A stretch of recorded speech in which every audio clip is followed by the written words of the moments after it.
was working for the first like 2/3 of the movie. Yeah, no, it was. It kind of felt like, I mean, this is our love to see it part, so I hate to say, like, when another hate to see it. Yeah, It seemed like a long film to me.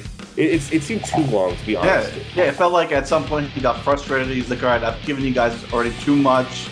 You guys figure it out. And at that point, they just started interviewing all these old cast members, Yeah, which again is fine if you call the movie like SNL, but if you call the movie Lorne, give us more Lorne. this is the man behind the curtain. He's supposedly a pretty secretive person, so we finally get to know all about him through interviews with him, interviews with former cast members, writers, friends, etc. Welcome to Hate to See It with Mike and Sid, the talk show where we bring you a new movie review each week. I'm Mike. And I am Cid. We're a small channel, so we'd really appreciate it if you hit that like button, subscribe to our channel, and drop a comment with your feedback. Also, we encourage you to take advantage of the chapters feature. You can skip around from segment to segment. For example, you can skip right to the verdict section where we give our final thoughts on our movie of the week, which this week is the documentary Lorne. With that all out of the way, Sid, how's it going this week? Mike, I get it. You know, you're always trying to remind everyone of our small channel. But honestly, aren't we way more than that? We're just two friends, who generally love going to the theater, right? Sitting in the theater, talking about it, talking about the whole experience. And maybe our goal is a little bigger than that, right? Maybe we want to make people to go back to the theater. And we're exactly not a play it safe type because we have no filter. We don't pretend to be something we're not. And one more thing, if the AI stuff bothers people, give us a break. AI isn't going anywhere. We're using it, we're having fun. And at the end of the day, this is our channel. So hopefully we continue to be true to ourselves and we give you something that doesn't feel like every other YouTube video out there. Sid, what are you reading from? I'm reading from AI. ChatGPT helped me come up with some notes because it felt like you were trying to remind everyone how small we are. But then it's not about the views. Well, I mean, we're trying to grow the channel, and you said that we are trying to encourage people to go to the movies, right? So we That's need an right. audience. We need people to listen to us to be able to But one accomplish by that goal. one, all it takes is one by one. I know, and that's what we're trying to do. We're not going anywhere. I'm in this Good. thing for the long haul. I'm enjoying this, but yeah, like you said, we got to try to improve every week, one small thing. And That's right. I think we're doing that. I'm getting better. I feel like I'm getting better every week. I think you You are as are. well. So, And it's been fun. It's a good journey. We got to keep yeah, on putting out the content. absolutely. So, as I mentioned, this week we will be reviewing a movie called Lorne. It's a documentary about Lorne Michaels, the creator and producer of Saturday Night Live. But before we get into the meat and potatoes of the review, why don't we kick things off with our weekly snacks segment? Let's kick it off, Mike. So I didn't have anything new to report. I feel like this segment I'm trying to kill it, but you're getting something new. You're having a new experience every week. So let's hear what you got this week. Well, Sid, so yeah, I texted you a candy earlier in the week, and you texted me back like you're really trying to keep this segment alive. And yes, I am trying Sure. to keep it alive. I think it's fun. We're trying to encourage people to go back to the movie theaters as opposed to staying at home. And part of the movie theater experience is the concessions, right? You walk in and there's the smell of popcorn, and it reminds you of when you were a kid going to the movie theaters. Like that's just, we can't just gloss over that fundamental part of the movie theater going experience. And I did some interesting things this week. The candy that I texted you, I did not end up reviewing. Oh, Uh, but I get to the movie theater and it's around lunchtime and I hadn't had lunch and I'm like I'm kind of hungry. I don't want just like popcorn. I don't want just candy. So I'm looking what they have to offer and they have these Bavarian pretzel bites that catch my eye. mhm. So I order With a those dipping sauce. with a spicy cheese dipping sauce. Oh, And I have go ahead. so is because I know that they have like a nacho sauce. So this is a special version, the spicy one. I guess it's like a nacho sauce, but it had like a kick to it. Like it was Okay, pretty a little bit spicy. nice. And I have to report it exceeded expectations because usually when you get these things, I haven't gotten anything like that at a movie theater in quite some time. Usually the portion size is underwhelming. Usually they don't give you enough dipping sauce. This one was the portion size was more than adequate. I was satisfied with that, and I had dipping sauce left over, Wow. plenty of dipping sauce left So over. what did you do with the dipping sauce? I threw it out. I thought you were gonna say you took it home. You use it for dinner. No, so that was good. I'd definitely get that again. And for my drink, normally I would just go with the Coke Zero like every week, just tried and true. But that's one of the reasons I want to keep the snack segment going because it is encouraging me to try new things. And I'm looking like what are all the drink offerings, and I notice in the bottom right hand corner they have all these Minute Maid offerings like lemonade and iced tea and stuff. It's like I could go for a lemonade. I haven't had a lemonade in a while. I get Minute Maid pink lemonade zero, Pink lemonade is good. pink lemonade zero, so it's 0 calories, and it was delicious. And this is just a little aside, but one thing I appreciate about the AMC um, soda dispensing machines is it tells you how many calories it is for each Ugh. size. So, like for the large, it'll tell you how many Yeah. calories. And one thing that's interesting, you think, oh, it's zero, so it should be 0 calories. But because of the rules for nutrition labels, if something is under 5 calories, they can round down to zero. Oh, So interesting. do you ever use like a Pam cooking spray or something? Rarely. And it'll say like, it's like very few calories. But then if you look closely, it's like it's only expecting you to spray for 1/10 of a second. It's like who sprays a frying pan for Eh. 1/10 of a second? If you actually spray for like a normal amount, it ends up being like 30 to potentially 100 calories. Oh shit. So this actually tells you, oh, like if you have a large cup of pink lemonade, it's 30 calories. It's not zero. 30, obviously not a big deal, but it's nice to have that information. I appreciate that from the AMC soda vending machine. Well, for people that love counting calories, this is a really good feature for you. Hmm. So you don't have to feel guilty. But Mike, you were just saying earlier that you're trying to encourage people to go back to the theater, as am I. Um, and then you want to talk about the snack experience, but sometimes you freaking steal, not steal, but you bring snacks into the theater, so you're not really helping AMC out there. Well, so that's part of the theater going experience too, sneaking the snacks in. I mean, that's something that was a tradition in my family. When we went to the movie theaters, uh, there was this uh, small pharmacy in the same building as the movie theater, and we would stop in and get a candy and a soda, and we'd sneak it in, and you'd save. I mean, you for a whole family. I mean, like back then, it was probably like 75 cents for a candy, so maybe 50, 75 cents for a can of soda, compared to what you'd be paying there. We were saving like a ton of money Yeah, by but doing that. is that theater still there? That theater's still there. It's an AMC. Yeah. Interesting. I thought Hmm. maybe you guys put it out of business because you guys weren't buying snacks. No, I mean they should stop. They should stop price gouging us. They really should. It's total Speaking of BS. that, I mean, we have to talk about this. They just raised the AMC A-list pass. What are your thoughts on that? They did. Well, I'm a little upset about it because in the email it's like, we haven't raised prices in like 2 years or something. Well, I just signed up a couple months ago, you jackasses. So you're raising That prices on me right away. you Like truly hate to see I it, should be grandfather, brother. right? Yeah. It should be like at least a year with no price raise. And especially myself, I live in California, so I had the biggest increase along with New York. And I have mentioned this before, but just very briefly again. A-list, I'm very much enjoying it. It is absolutely essential to keep doing movie reviews once a week. I wouldn't go back to Stubbs Premiere, but the middle tier, the Stubbs Premiere, which is only like 15, maybe $17 a year, you rack up rewards points at the Mhm. same rate as A-list. Online fees are waived when you purchase tickets online. Um, if you have that and then you are someone who likes to go to movie theaters on Tuesdays or Wednesdays where they have discount ticket prices, or you go to matinees, potentially you could see 3 or 4 movies a month at the same price as A-list. Interesting. Potentially. Um, or I mean, it could potentially end up being as good of a deal, but you don't have the flexibility, and you and I, we need some flexibility. I can't go to the movies on Tuesdays, right? Like because that would be too late to see the movie to review it.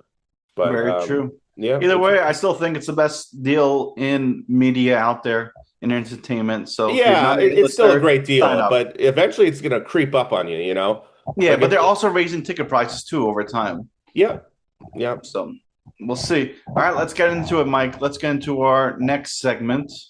Well, we're skipping trailers this week, right? We are. Let's skip trailers. Let's talk about our 60-second setup. Is that what it's called these days?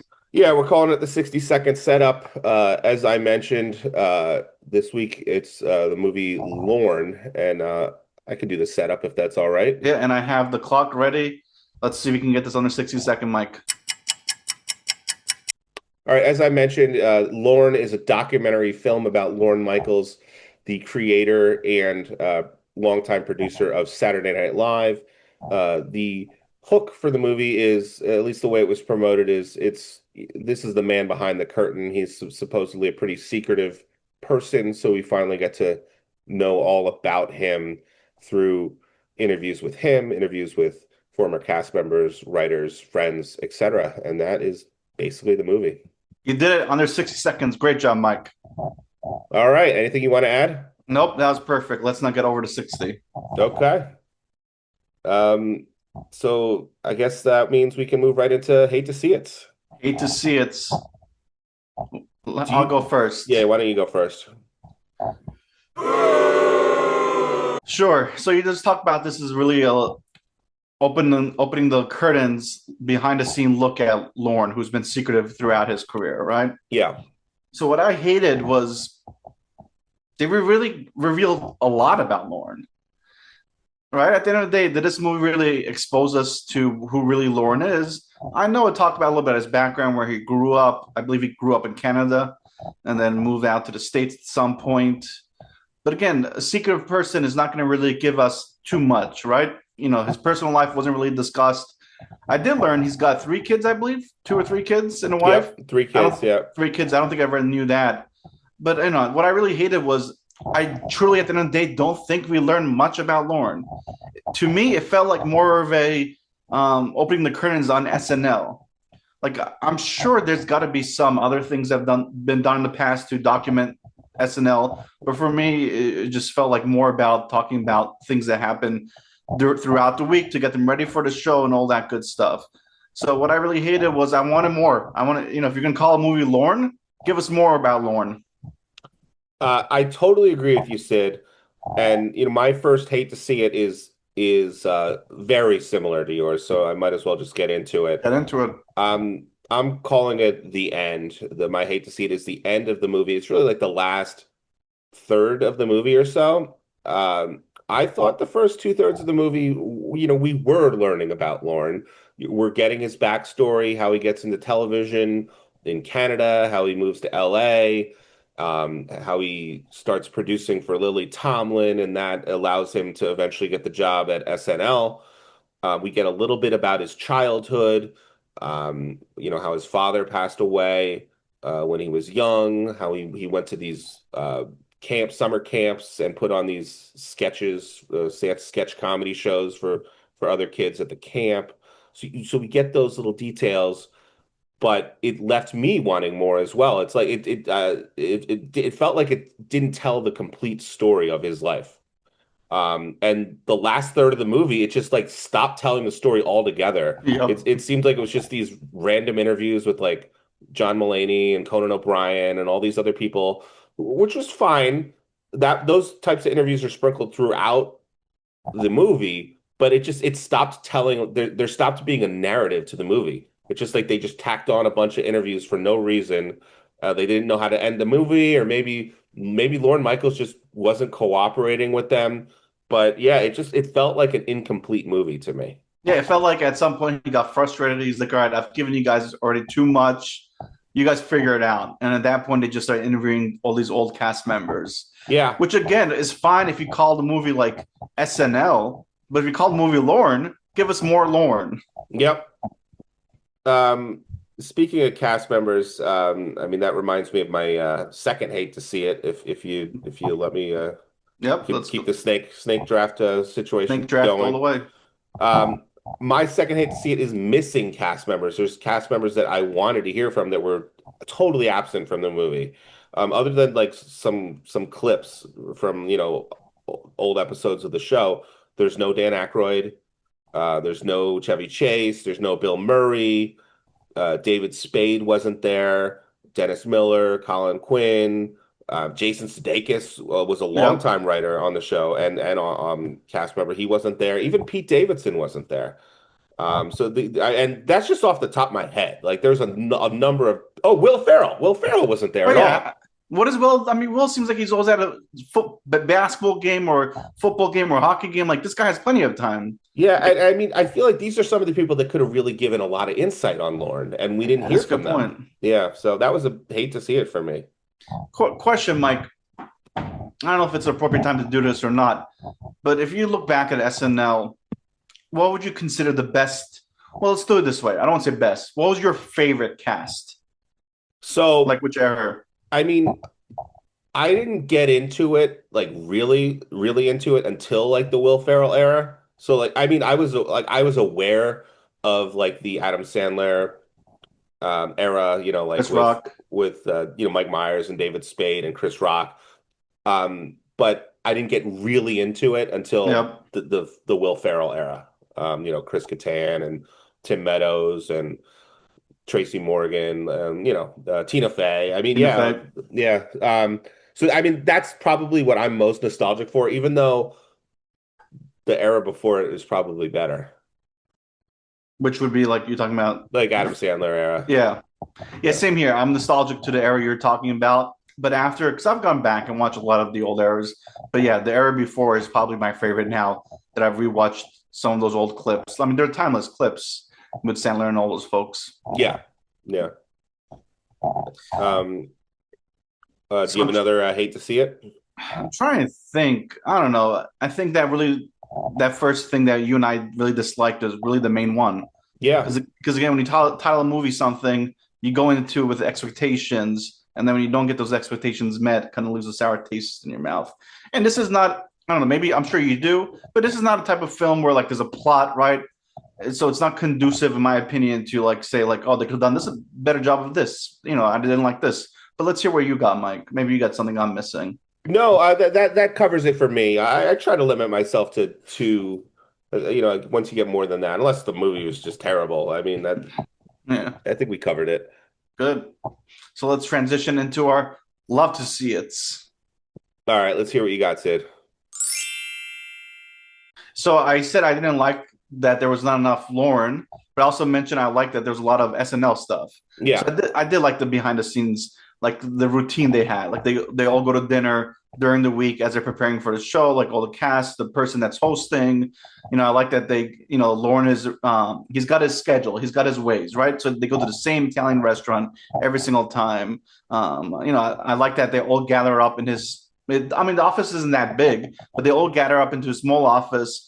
They all, I think they do a joke, right, for the host, something like that. It seemed like in one of the yes. clips. So that Hmm. was interesting because I never knew about that, right? So I did like how they give us more behind the scenes of the putting on the show for the SNL process. And it's very possible they've already done this, but I haven't seen it, right? So I really appreciated this behind the scenes. And then before they get on the show, like Lauren goes up, he sits, I guess, in front of everyone, right? And he's trying to finalize what's going to be done during that episode. So that whole process I thoroughly enjoyed. Yeah, I enjoyed that as well. It made me want to check out the SNL 50 special that they put on last year. Have you seen that? I have not, but it's a good point. Maybe I should take Yeah, a I think I look. might check that out. I very much enjoyed that aspect of the movie as well. Yeah, he's very Regiment? regimented person. Yeah. Yeah, he's a creature of habit. He's been doing it for 50 years. It's pretty unbelievable. I liked one of the interviews. I forget who told this story, but Lauren was on vacation in Europe, and going through this like pumpkin field, and there's like all these pumpkins. They were for the picking. You could just fill up your truck and drive off with as many pumpkins as you wanted. And then like in the middle of this field, he encounters this guy who's like selling pumpkins. He's like, "Why would I buy pumpkins from you in the middle of this massive Massive. pumpkin field?" And he's like, "Because I've got the eye for the good ones." And Yeah. that is kind of like how Lorne Michaels views himself, I think, because that's what he brings to the show. It's like he's a producer, right? He's not a Yep. writer. Well, he is a writer, but his main role is producer.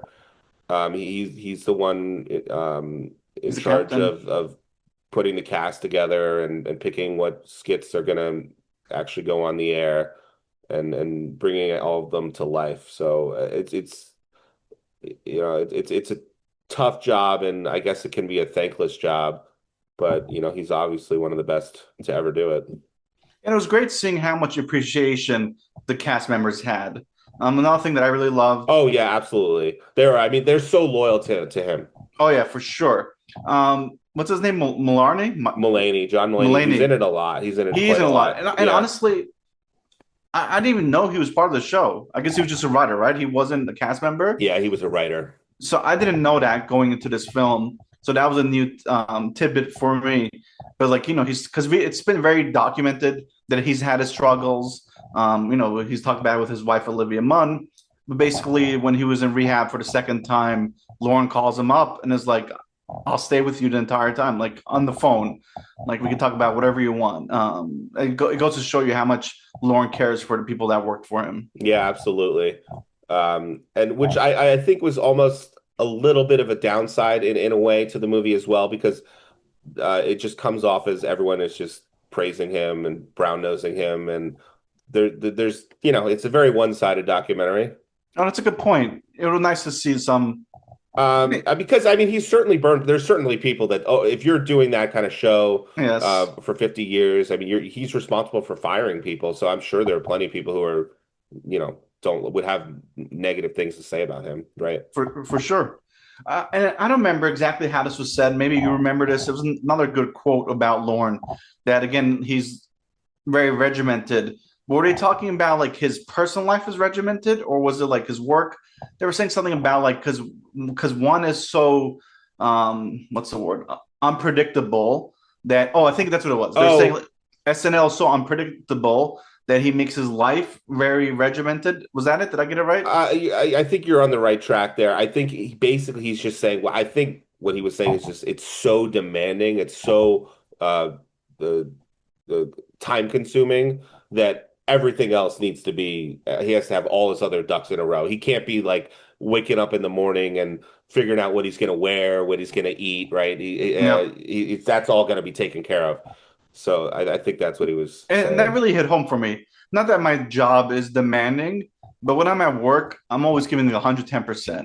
I don't work like past five because when I'm working, it's just like 110%. I'm getting everything done. I'm multitasking because then I want to go home and just have a very structured rest of the evenings and the weekend and stuff like that. So I kind of appreciate that fact of Lauren because I kind of saw some similarities with my life. Yeah. And one part of his routine, which I enjoyed hearing about, just because I had no idea about this. Apparently, he is, well, not apparently, in the movie, we find out he is best friends with Paul Simon. Yes. They're neighbors. They live in the same building and they work out together Every every morning. morning. And there's an interesting story in the movie where in the 80s, they go on a road trip. And do you remember there was a photo that it said that it was taken by Paul Simon and Lorne Michaels is in the photo with their car? Yes, Did the car was it had broken down or something like that, or I they were believe so. changing a tire? Yeah, so it was a photo taken by Paul Simon of Lorne Michaels on this road trip, and apparently Paul Simon wrote Graceland during this road trip, which was an interesting fact. So you do get those kind of interesting story. I mean, he's a really interesting guy. You get all Yes. that stuff in the movie. So I mean that was not one of my love to see it, but yeah, that was a good, interesting part of the movie. So let's hear about one of your love to see it. Yeah, so the first one I have is you had said like the movie doesn't have a story, which yeah is pretty much true, but it does have a form of storytelling, which I'm calling it's non-linear telling structure, like almost like a Tarantino movie, which I enjoyed, and it keeps this up for like the first two-thirds of the movie, and then just abandons it at the end. But it's basically one part of the movie is uh, sort of I guess you could call present day, going through his daily routine, going through how the show is produced, and then it would go back to his early days, like when he's starting SNL, the early seasons with that original cast. Yeah, It looks like you're laughing at something. I'm multitasking, but continue. Okay.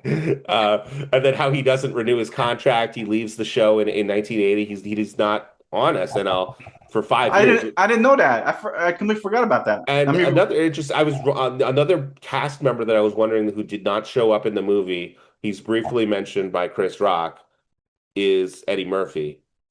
mm, And but Eddie Murphy was on that during that era when Lorne Michaels was not there. So that's kind of interesting. I never knew that either. Um, and I never knew about this show, the new show that he produced. It was like a Friday night.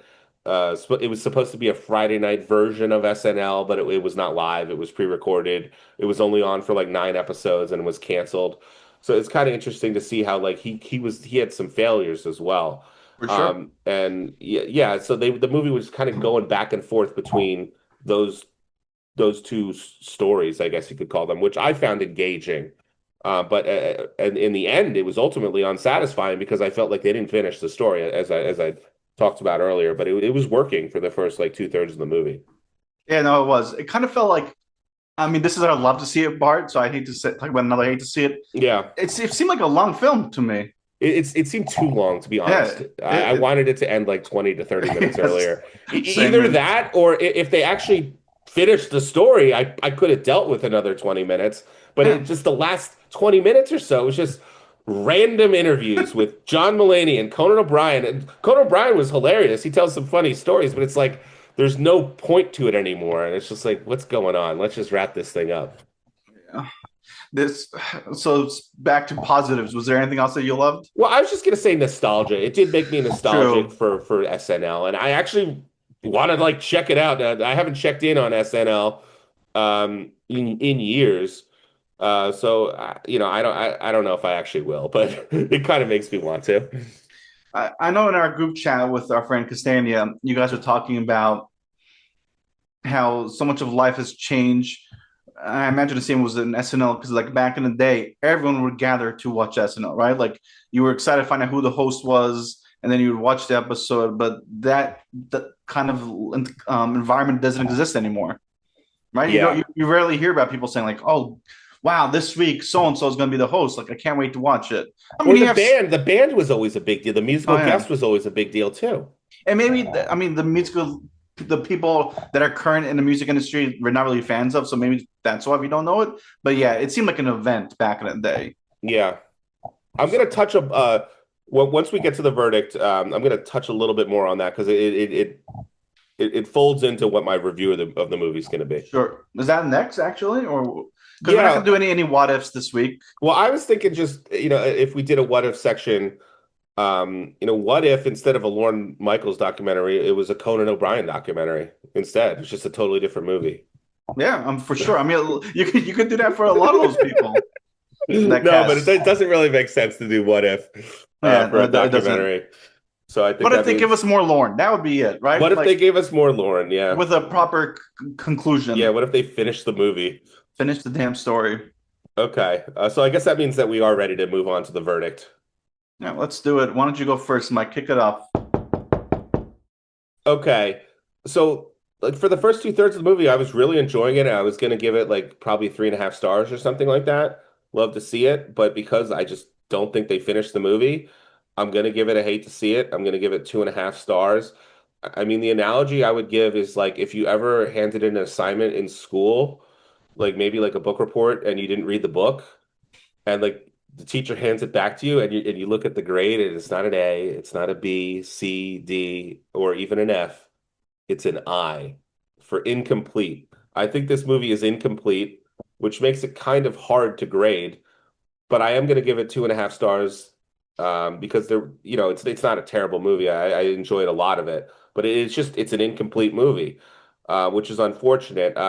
In addition to what I mentioned earlier about just like I don't think we get his whole backstory. It's like how did he No. break into the TV business? How did he become a producer? Yeah. How did he make it in LA? We don't get any of that. We get little glimpses, but we don't really get how that happened. Like, I mean, for him to be working as a producer on Laugh-In, he had to be connected. What were he must have had connections that we just Oh, for were sure. not told about in the movie. And he's producing SNL at the age of 30. Like, I mean, that's just it's just such a rapid rise for him that the movie just doesn't just we don't really get the story about that. No, no, we don't. How would you compare this to the Bruce movie that we reviewed? I think we reviewed it. Did we or did we not? No, we did not review it. So I know they're different things, but because obviously they have an actor playing Bruce, and this is the real Lorne. But how did you kind of feel it was like similar in that sense, where like there was a lot of Bruce that was missing?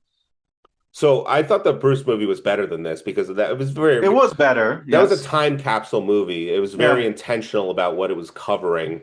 Um, and so no, I did not have I had issues with the Bruce movie, but that was not one of them. So, but do you see kind of similarities? Though, even though the Bruce one told you it was going to be about Nebraska, right? Yeah.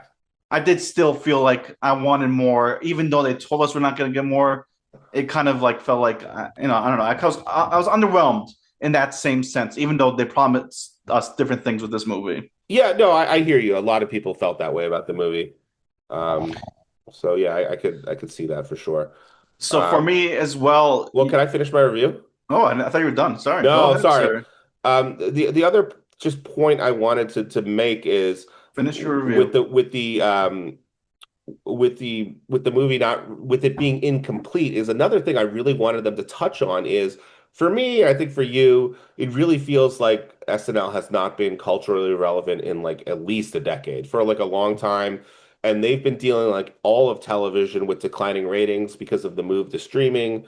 I wanted them to talk about like how SNL's dealing with that. What's the future of the show going to be as we Mm. can as t television continues to dwindle in the ratings. And I looked into this and I was surprised. SNL has actually fared pretty well in the ratings wars. It's still like the fifth rated show on all of NBC. Um, and their clips still do very well. Their clips do very well on YouTube, and a lot of people watch the reruns on Peacock. So it's actually doing pretty well in this post TV era. But I wanted to hear them talk about that, how they've been dealing with this, that everyone's dealing with, and like what's the future of SNL? Um, what does Lorne see where does Lorne see the show going after he's gone? Like, I feel like those are just natural questions that should have been addressed in the movie, and they weren't. So, I mean, that's another reason why I think the movie is incomplete. That's why I think it would have been better suited to be an SNL movie, Yeah. right? So we could have had more of that. If Lauren's going to be so protective and secretive, and he's going to give us all the answers that we want, then it just make it an SNL movie. Yeah. Nothing talking about streaming. Like this shouldn't have been in the theaters, Mike. This could have been a streaming thing, right? Oh, it Like a easily stream. could have been. Yeah. So I It don't know felt it about you. very much felt like a Netflix It documentary. did 100%. So like going, that's going to lead into my review. I hated to see this, Mike. I Okay. expected more. Actually, to be honest, when I didn't even know this movie was coming out, I feel like there was very little publicity with it. When you had mentioned, because you came up with the list of the next several movies we're going to see, a good job doing that. When I saw Lauren, I was like, "What is this?" Like I had no clue what it was. I had to look it up, and I was like, "Wow, this came out of nowhere." Hmm. So I don't know about your experience, but I didn't go too late this week. I was the only person there, Oh, there were only three other people in my theater. so this is gonna be a bomb, right? Oh yeah. I It's mean, like it might struggle to make like $3 million. yeah. So again, why is this movie coming out in theaters? Um, a lot was missing. You promised me Lauren. Yes, I did see some Lauren, but I wanted more. At the end of the day, it's a two-star film for me. I was kind of passing out because it was dragging on. We talked about it earlier. This movie does drag on, especially when you don't have a fitting conclusion to put it all together. You leave the theater kind of upset. Yeah, I'm actually a little surprised that you went lower than me. Let me ask you, Sid, was there a point like because I quite enjoyed like the first half of the movie and was thinking about giving it a positive review. Was there ever that point for you during this movie? In the beginning, yes. In the beginning, I kind of enjoyed it, Okay. but I think I soured much more quickly than you did. Okay. All right. Interesting. Um, yeah, I wasn't sure if you and I would be on the same page on this one, but yeah, we ended up being. It's unfortunate. It had potential, but yeah, it did not meet that potential. Yeah, it had potential, but then they like, did we really need it? That's the question that I'm going to ask. You hate to see it. You hate to see it. Well, that wraps it up. Yep. So what are we doing next week, Sid? It's a big release. It's your namesake, Michael. Michael. That's right. I'm It's all excited about about it. me. It's all about you. Right before your birthday, big release. I would imagine a lot of people will see this film. It should, right? You would think. Yeah, yeah, it's expected to do very well at the box office. I've heard people that have already seen it that they think the actor playing Michael did a really good job. Who I'm is not. his nephew, right? Oh, really? I didn't know that. Yeah, Interesting. yeah. Oh, that's I good. don't know who his parents are, but he is Michael Jackson's nephew because he has a lot Okay. of siblings. Yeah, it's a big. The Jackson family is pretty big. Yep. So it'll be interesting. Hopefully they. I mean, it's a very sensitive subject, right, Michael? I mean, there's really high expectations. So let's see how you and I like it. Let's see how our viewers like it. I know a couple of our friends are really excited about the film because Yeah. they're huge Michael fans. So we'll talk more about it next week. Yep. I'm looking forward to it. All right, Sid. Thanks for reviewing Lorne with me. I had a good time discussing it, even though it was ultimately a movie that neither one of us liked very much. But we just got to call balls and strikes. That's what we do here. I'd hate to see it. That's what we do. And just to put a bubble or put a wrap on this or a bow on it, Alex has written a nice, lengthy conclusion for this episode, which I'm going to read. Let's hear it. Alex is our AI companion. Which Mike is rolling his eyes because he does not like Alex. But I'm just messing with you. There's no more. That was it. All right. That's a wrap then. Take it easy, guys. Bye.